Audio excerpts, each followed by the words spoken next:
kita buat atap. Akhirnya tidak ada 1 minggu atap rumah atap ini hilang, tersapu. Nah, itu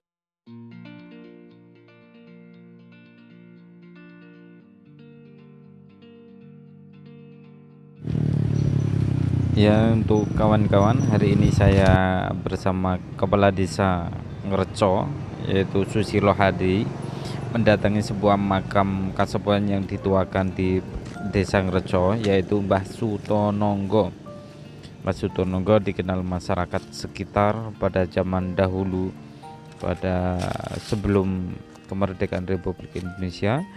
Beliau adalah seorang yang sangat sakti, bukan asli Desa Ngreco tapi datang bermukim di Desa Ngreco.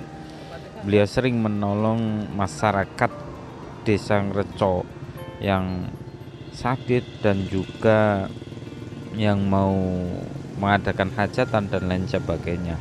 Nah, kemudian ditunggu sampai sembuh, maka dari itu beliau sering dikenal yaitu dengan sebutan Mbah Sutononggo. Meski tempatnya yang berada di pegunungan khususnya, tapi tempat makam ini setiap tahun Jumat Menair kalau tidak salah, ini di masyarakat warga sekitar bahkan dari luar kota itu datang mendoakan beliau. ya, ini adalah makam dari Mbah Sutononggo. Ini Mbah Sutononggo ini menurut cerita sepuh para leluhur, ini Mbah Sutononggo ini berasal dari istilahnya kerajaan atau pokoknya turun raja gitu. Nah, sampai ke Desa Ngreco ini, di sini memang Desa Ngreco ini sudah ada penduduk sampai ke sini. Cuma untuk sejarah pastinya dari mana tidak ada yang tahu pasti. Mbah Sutononggo ini pada zaman dahulu seorang yang sakti.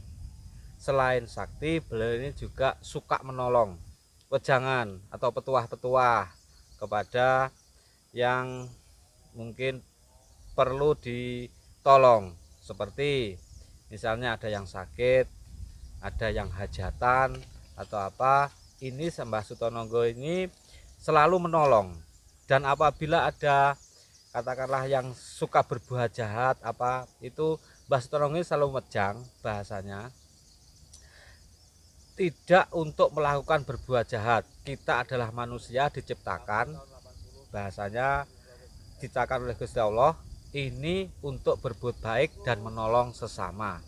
Pasti akan hancur yang berbuat jahat. Itu cerita para sepuh yang pernah istilahnya masih sempat bertemu dengan Mbah Sutononggo.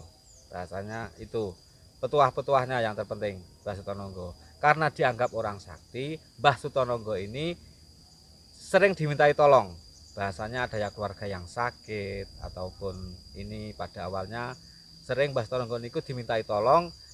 Kalau dimintai tolong, beliau ini selalu datang di rumah, misalnya ada yang sakit, kalau ada yang sakit ini pasti sak sembuhe sing sakit itu baru beliau ini kundur atau pulang ke rumahnya. Ya, di sini ini rumahnya Mbah Sutononggo itu dinamakan Mbah Sutononggo karena sering dimintai tolong. Terus beliau ini tidak hanya menerima tamu di rumah, tapi ya diminta tolong itu langsung didatangi ke rumah-rumah sampai hajatan ataupun yang sakit itu sembuh. Sering pindah-pindah rumah, jadinya dinamakan terkenal dengan Mbah Sutononggo. Yang pasti di Desa Ngreco ini belum ada namanya pemerintahan, belum ada lurah, istilahnya seperti itu. Berarti ratusan tahun yang lalu ya? Ratusan tahun, sekitar ratusan tahun, karena memang belum ada struktur pemerintahan di Desa Ngreco ini. Sebenarnya pada awalnya memang belum seperti ini, belum ada pondasi, belum ada rumah yang untuk istilahnya untuk mendoakan ataupun tahlil. Nah, sebenarnya dari desa punya keinginan untuk membuat atap, untuk makamnya ini dibuat tembok dan sebagainya. Tapi menurut informasi dari sepuh dan juru kuncinya, ini makam ya hanya ini bolehnya. Untuk diberi nisan pun ini tidak diperbolehkan. Menurut beliau menginformasikan Mbah Sutononggo ini untuk makam saya jangan dibangun seperti apa. Ya hanya tondo, tenger istilahnya pun apa dikasih batu apa-apa. Nah, akhirnya ini sepakat hanya buat seperti ini. Jadi pernah kejadian, Pak, ketika sudah dibangun kena angin atau badai dan gini, pernah dulu memang ya karena memang kita ingin merenovasi, kita buat atap. Akhirnya tidak ada 1 minggu atap rumah atap ini hilang tersapu. Nah, itu menurut kena angin, rubuh, hilang semuanya atapnya ini. Nah, sama rumah-rumahnya. Nah, ini menurut informasi Mbah Juru Kunci ya itu.